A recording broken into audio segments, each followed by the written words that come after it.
નમસ્કાર દર્શક મિત્રો, હું છું માયાજાર news channel reporter Jayesh Chauhan. Surendranagar જિલ્લામાં બહુમાળી ભવન કચેરી આવેલી છે ને આ બહુમાળી ભવનની કચેરીની અંદર આરટીઓ ઓફિસ આવેલી છે. પણ સુરેન્દ્રનગર જિલ્લામાં જ્યારે ફોર વ્હીલના પાકા લાયસન્સ કાઢવા માટે જ્યારે ઓનલાઈન કરવામાં આવતી હોય છે, ત્યારે લર્નિંગ લાયસન્સ કાઢવા માટેની પણ અરજી થતી હોય છે. ત્યારે જ્યારે ઉપલા લેવલે ઓનલાઈન જે ફોર વ્હીલના લાયસન્સનું બુક નહીં થતું હોવાના કારણે સુરેન્દ્રનગર જિલ્લામાં અંદાજે આશરે 10,000થી વધારે અરજીઓ પેન્ડિંગ છે.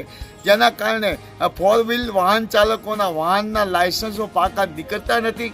આના કારણે જ્યારે વાહન ચાલકો હેરાન પરેશાન થઈ રહ્યા છે અને અનેક પ્રકારની મુશ્કેલીઓનો સામનો કરી રહ્યા છે.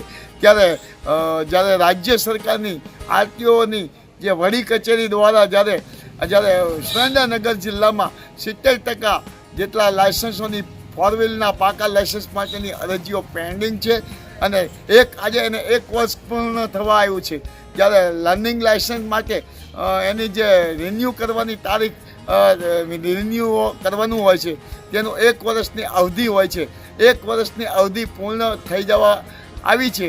જેને જો ફોર વ્હીલના લાયસન્સ નથી મળતા, જ્યારે જો બુક કરવામાં હોય તો જેના કારણે બુકમાં પણ બુક થતા નથી. એના કારણે ફોર વ્હીલના વાહન ચાલકોને લાયસન્સ નીકળતા ન હતા. આના કારણે 1 વર્ષથી સુરેન્દ્રનગરની આરટીઓ કચેરીમાં પરિસ્થિતિ આવી સર્જાણી છે.